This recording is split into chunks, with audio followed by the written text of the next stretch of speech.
कनकपुर नाम के एक छोटे से गांव में एक गरीब सौरभ रहता था। सौरभ गरीब था, लेकिन बहुत मेहनती और ईमानदार था। उसका घर मिट्टी का बना हुआ था, जिसमें उसके बूढ़े पिताजी और उसका छोटा भाई कुणाली रहते थे।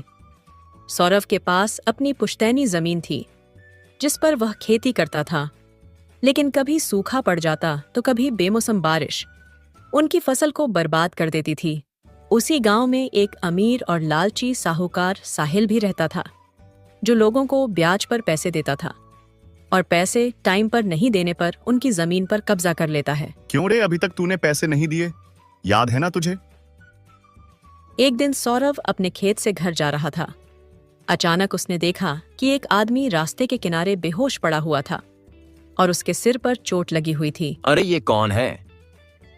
सौरभ ने बिना देर किए उसे अपने कंधे पर उठाया और घर की ओर चल पड़ा। कुणाली ने जब बेहोश आदमी को देखा तो सौरभ से पूछा, ये कौन है और इसे क्या हुआ है? सौरभ ने बोला, मैं खेत से आ रहा था, तभी ये मुझे रास्ते में बेहोश पड़ा मिला। सौरभ और उसके घर वालों ने उसको खाना खिलाया और उसका इलाज किया। थोड़ी देर बाद उस लड़के ने बताया, जी मैं पास के गांव में रहता हूँ। मैं काम की तलाश में शहर जा रहा था, तभी दो चोरों ने मुझे लूट लिया।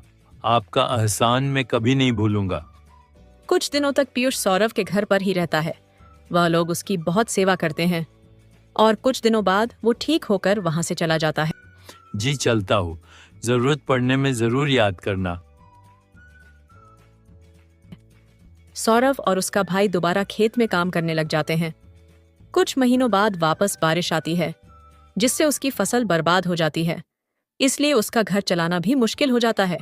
सौरभ गांव में साहूकार के पास जाता है और उससे कुछ पैसे उधार मांगता है। सेठ जी, बारिश की वजह से मेरी फसल बर्बाद हो गई है। मुझे कुछ पैसे उधार दे दीजिए, मैं आपको ब्याज के साथ दे दूंगा।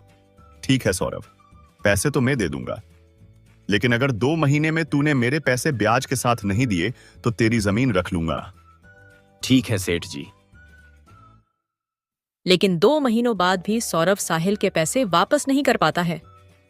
एक दिन साहिल अपने आदमियों के साथ सौरभ के घर आता है और उससे कहता है, कल पैसे लौटाने का आखिरी दिन है, कल पैसे नहीं दिए तो ये घर खाली कर देना। सौरभ और उसके पिताजी बहुत परेशान हो जाते हैं। कुणाली की आंखों में आंसू आ जाते हैं। अगले दिन सौरभ अपने घर के बाहर बैठा था। तभी गांव में एक बड़ी गाड़ी आती है, जिसे देखने के लिए गांव के सब लोग आ जाते हैं। उस गाड़ी से एक बड़ा सेठ उतरता है। सौरभ और कुणाली भी उसे देखने के लिए